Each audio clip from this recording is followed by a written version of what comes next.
Parte 1. O começo, a menina que sonhava ensinar. Eu nasci em Montes Claros, no norte de Minas Gerais, no dia 12 de agosto de 1974. Minha vida começou ali, entre ruas de chão batido, céu sempre claro, e aquele cheiro bom de café coado que vinha da cozinha de manhã cedo. Minha família era simples. Meu pai, José, era um homem de mãos calejadas, sorriso contido e um senso de justiça que moldou muito do que sou. Minha mãe, Dona Valda, era aquela mulher que fazia tudo com carinho, até quando ralhava com a gente, dava para sentir que era por amor. A gente nunca teve muito, mas também nunca faltou o que era essencial: respeito, fé e cuidado. Desde pequena, eu era diferente. Enquanto meus irmãos e vizinhos corriam no quintal, eu montava escolinha com banquinhos improvisados. Fazia cadernos com folhas de rascunho, arrumava um quadro com pedaço de papelão e colocava os alunos, meus primos, irmãos, bonecas, sentadinhos para assistir à aula. Eu ficava ali, em pé, com um lápis na mão como se fosse uma varinha mágica. Presta atenção, viu? Agora vamos repetir as vogais juntos. Era só uma brincadeira, mas para mim, era real. Eu não brincava de professora. Eu já era professora, mesmo sem saber. Pouco tempo depois, a gente se mudou para Janaúba, também no norte de Minas. Uma cidade pequena, onde todo mundo se conhece, onde as pessoas sentam na calçada para conversar no fim da tarde. Lembro da casa nova. Simples, com chão de cimento, varal de roupas no quintal e cheiro de sabão em barra. Mas era nossa. Ali eu cresci, aprendi a lavar roupa no tanque com a minha mãe, a respeitar os mais velhos, a dividir o pão mesmo quando ele era pouco. Na escola, eu era calada, observadora. Gostava de sentar nas primeiras carteiras, não por querer aparecer, mas por querer entender tudo. Minha matéria favorita era português, e eu me encantava pelas histórias, pelos textos, pelas palavras. Mas não era só o conteúdo. O que mais me fascinava era a figura da professora. Aquela mulher ali na frente, com sua postura, sua voz firme, sua capacidade de transformar silêncio em aprendizado. Aquilo para mim era mágico. E eu sabia, no fundo do meu coração, que era aquilo que eu queria ser. Mas não foi simples. Quando terminei o ensino médio, não havia muitas possibilidades. A grana era curta, o tempo apertado, e a responsabilidade dentro de casa só aumentava. Mesmo assim, eu insisti. Entrei no curso de pedagogia, e cada aula me fazia ter ainda mais certeza de que eu estava no caminho certo. Durante o dia, eu ajudava em casa, trabalhava onde dava, cuidava dos meus irmãos. À noite, ia para a faculdade com os pés cansados, mas o coração aceso. Tinha dias que eu quase dormia em cima dos cadernos. Mas bastava lembrar do som da voz de uma criança dizendo: "Tia, eu aprendi", para renovar minhas forças. Meu primeiro estágio foi numa escola rural, na zona de Nova Porteirinha. A sala era pequena, o quadro desgastado, não havia ventilador nem material suficiente. Mas ali eu aprendi mais do que em qualquer livro. Ali eu entendi que ensinar é também amar. Amar a ponto de improvisar giz com pedra branca. De usar palito de picolé como régua. De ouvir, acolher, proteger. Cada criança tinha um brilho único. E mesmo com os olhos cansados, eu fazia questão de enxergar cada um. Ser professora, para mim, nunca foi um plano B. Foi a escolha da minha vida. Era onde minha alma se sentia inteira. O começo foi assim. Feito de fé, de luta, de escolhas silenciosas que poucos viam, mas que moldaram tudo o que eu seria depois. Parte 2. Amor e família, entre filhos, fé e propósito. Eu sempre sonhei em ter uma família. Daquelas grandes, cheias de barulho na mesa do café, chinelo jogado no corredor e abraços apertados antes de dormir. Conheci o Luiz Carlos quando ainda éramos bem jovens. Ele estava estudando para ser dentista. E eu já andava com cadernos debaixo do braço, sonhando com quadro, alunos e lousa. A gente se apaixonou no silêncio. Na simplicidade. Nas trocas de olhares durante as missas e nas conversas demoradas depois da aula. Nos casamos com pouco, mas com o coração cheio. Nosso lar foi feito de tijolo, esperança e fé. E logo ele se encheu de vozes pequenas, risadas doces. Vieram os filhos. Ser mãe me transformou de um jeito que nem sei explicar. Eu achava que já conhecia o amor, até segurar meu bebê no colo pela primeira vez. Aquele cheirinho de recém-nascido, aquele chorinho fino, aquelas mãos minúsculas. Era como se Deus tivesse me entregue um pedaço do céu. Com o tempo, a casa foi ficando mais cheia. Mais risos, mais brinquedos espalhados, mais louça na pia, e mais amor também. Era puxado. Trabalhava durante o dia, cuidava dos meninos à noite, dividia com o Luiz as contas, os sonhos, os planos. Mas mesmo cansada, eu agradecia todos os dias. Porque aquele cansaço era semente. Era a vida crescendo. Sempre fiz questão de estar presente. Não importava o quanto o dia tivesse sido pesado na escola. Em casa, eu ainda lia historinhas antes de dormir, ajudava com o dever, escutava as invenções deles, rezava junto na beirada da cama. E nos finais de semana, era o momento de servir. Me envolvi na pastoral familiar da nossa igreja. Ajudava em encontros de casais, aconselhava jovens, visitava famílias que passavam por dificuldades. Eu sentia que Deus me chamava para cuidar não só dos meus, mas de todos os que precisassem de um olhar acolhedor. Mas, a vida, às vezes, nos pega de um jeito que a gente nunca espera. E por mais fé que a gente tenha, nada prepara uma mãe para perder um filho. Foi em 2005. Meu menino, ainda tão pequeno, se envolveu em um acidente. Estávamos num clube, era para ser só um dia de lazer. Mas num piscar de olhos. A água, a correria, o desespero. Aquela dor. Não tem nome nem tem som, muito menos tem um fim. Os dias seguintes foram um borrão. Lembro de acordar no meio da noite com a sensação de que ele estava me chamando. Lembro do silêncio na hora das refeições. Da cama arrumada, dos brinquedos intactos. Do vazio. Eu questionei Deus. Chorei com raiva. Chorei sem entender. Chorei até não ter mais força. Mas foi nos braços dos meus outros filhos que eu encontrei um motivo para levantar. Foi nas orações da minha mãe, nos abraços do meu marido, no olhar dos meus alunos, que eu percebi. Eu não podia parar. Não podia deixar que a dor fosse o ponto final da minha história. Eu precisava transformar aquilo em algo que fizesse sentido. Em algo que cuidasse. Voltei para a escola mais decidida do que nunca. Passei a enxergar cada criança como um milagrinho de Deus.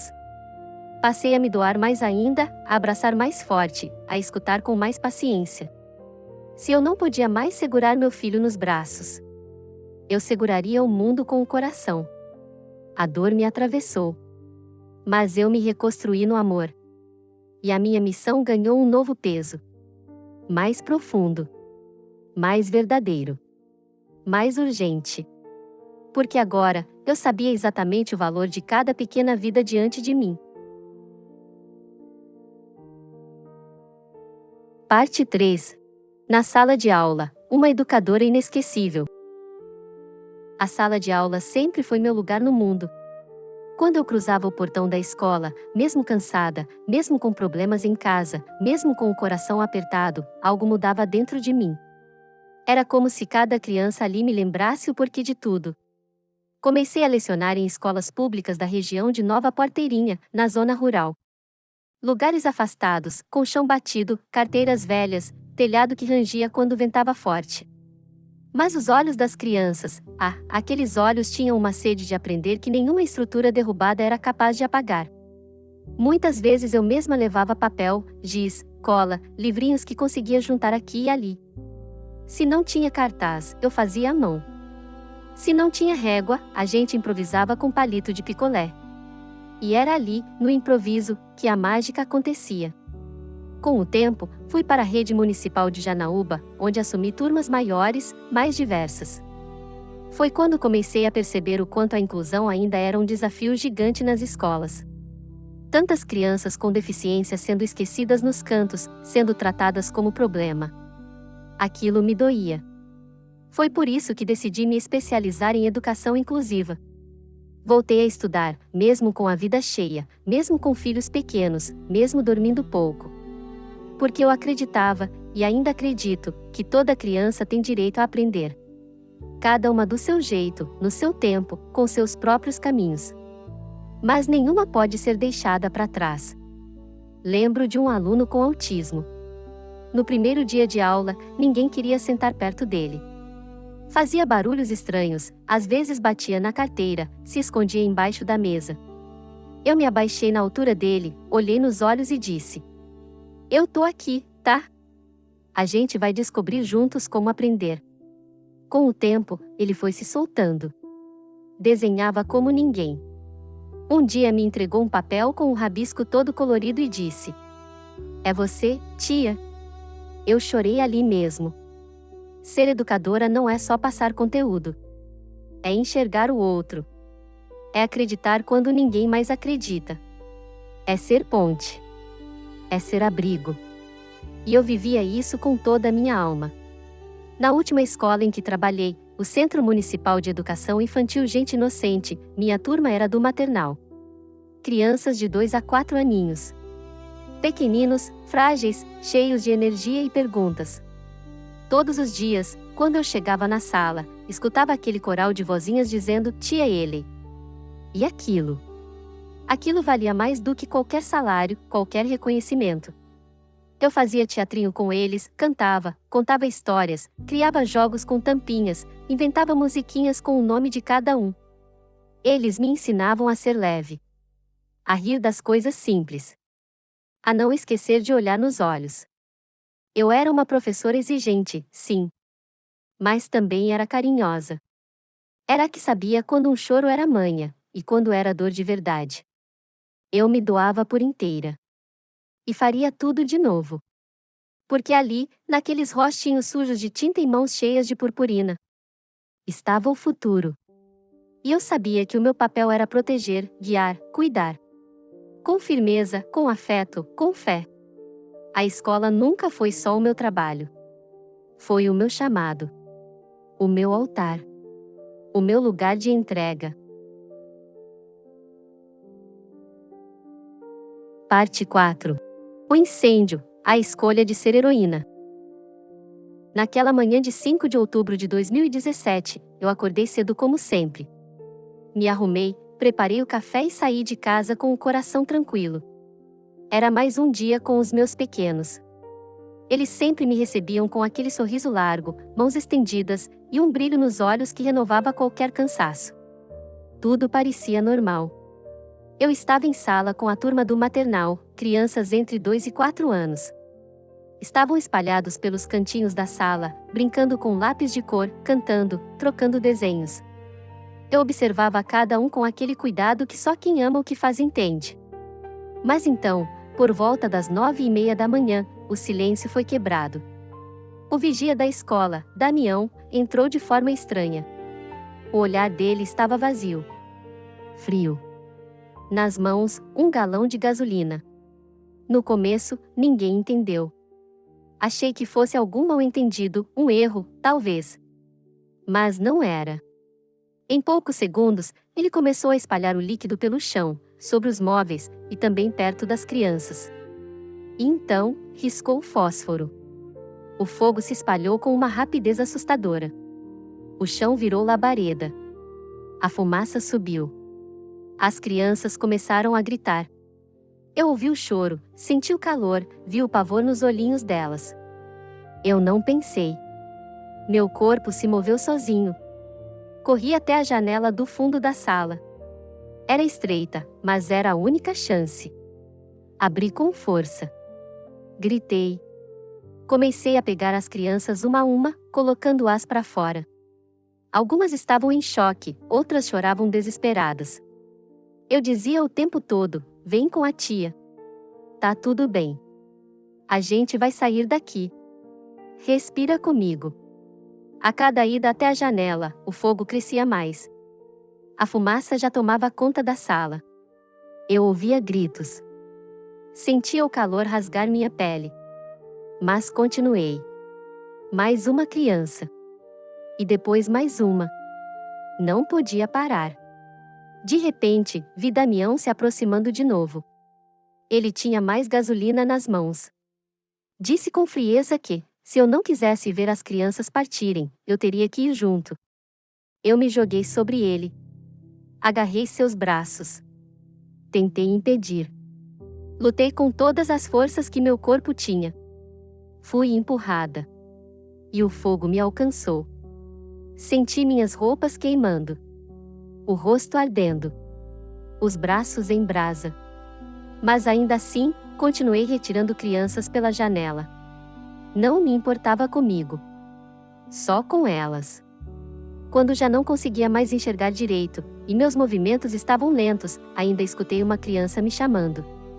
A voz fraca dizia: "Tia, me ajuda." Essa foi a última coisa que ouvi antes de cair. Fui levada às pressas para o hospital de Janaúba. Depois, transferida para Montes Claros. Os médicos tentaram tudo. Mas meu corpo estava ferido demais. Queimaduras em quase todo o corpo. E ali, meu tempo neste mundo chegou ao fim. Naquele dia, além de mim, 7 crianças também se foram. Outras 3 funcionárias, guerreiras como eu, também não resistiram. Mas conseguimos salvar cerca de 25 crianças. Cada uma delas saiu viva daquela sala. A cidade parou. A comunidade chorou. O Brasil inteiro se comoveu. Mas o que ficou foi o amor. Amor de verdade. Amor que não mede, que não calcula, que simplesmente age. Eu escolhi salvar vidas. E entreguei a minha por elas. Porque, para mim, ser professora sempre foi mais do que ensinar. Foi proteger. Foi cuidar. Foi amar até o fim.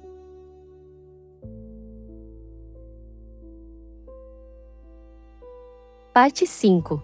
Eterna, a lenda viva da educação brasileira. Eu não estou mais com vocês, mas sinto o coração de cada um batendo por mim. Após aquele dia de dor, recebi 2 das mais importantes homenagens do país. Fui agraciada com a Ordem Nacional do Mérito, e também com a Medalha da Inconfidência. Isso foi em nome de muitas vidas que eu abracei, de cada criança que conqueri com meu afeto e dedicação. A cada prêmio, cada condecoração, sentia que não era apenas uma homenagem à minha pessoa. Era um reconhecimento ao valor da educação, ao valor de quem cuida de forma plena. Logo, escolas passaram a levar meu nome. Creches, ruas, e até um prêmio educativo foram batizados em minha memória. É emocionante saber que no sorriso de uma criança ao dizer "titia", também ecoa meu nome. E que aulas inteiras começaram com uma história sobre coragem, amor e entrega. Recebi mensagens da minha família, dos meus filhos, dos meus amigos, dos colegas professores.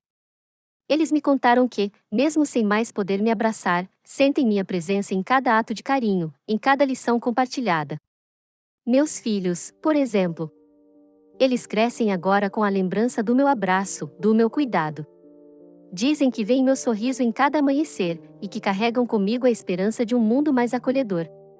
Meus colegas contam que em muitas escolas espalhadas por Minas, e pelo Brasil afora, encontram fortaleza no exemplo que deixei. Na dificuldade, alguém diz: "Lembra da Eley?" Então, a gente continua. Isso me emociona profundamente. Lembro também do meu pai, que tinha orgulho de me ver professora desde menina. Ele não viveu para ver a homenagem chegar, mas sempre dizia que ver seus filhos crescerem com dignidade era tudo que importava.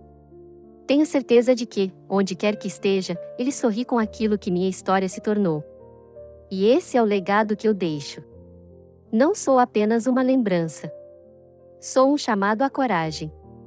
Um convite para que cada educador, cada mãe, cada mulher que acredita no poder do afeto, tenha a força para agir.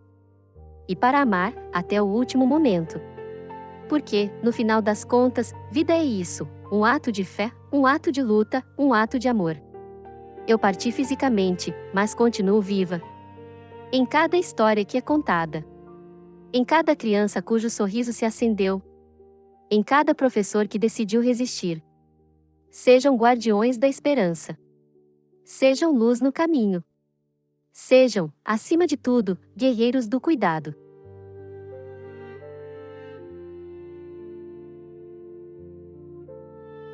Se você chegou até aqui, talvez tenha sentido o mesmo que muitos sentem quando conhecem essa história: um nó na garganta, um aperto no peito, e uma esperança silenciosa brotando no fundo do coração. A história de Elie de Abreu Silva Batista não é apenas sobre uma tragédia. É sobre propósito. É sobre entrega. É sobre uma mulher que transformou dor em missão, que lutou com fé, que amou até o fim, e além. Em um mundo onde o egoísmo grita, ela escolheu o silêncio da coragem. No meio do caos, ela se fez abrigo. No instante mais difícil, ela foi luz. E é por isso que ele não partiu. Ela permanece viva no gesto de cada educador que insiste. Em cada mãe que acolhe. Em cada pessoa que escolhe o amor em vez do medo. Que sua história nos lembre, todos os dias, que é possível fazer a diferença. Mesmo em silêncio. Mesmo sofrendo. Mesmo com medo. Desde que seja com amor. Elie não foi só professora. Ela foi, e ainda é, uma lenda da vida. Esta é uma singela homenagem do nosso canal a essa heroína brasileira, que com coragem e doçura escreveu uma das mais belas e dolorosas páginas da nossa história. Que nunca nos esqueçamos do que ela fez. E que jamais deixemos de lutar pelo que ela acreditava. Uma infância protegida, uma educação com amor. E um mundo mais justo, mesmo que comece dentro de uma sala de aula.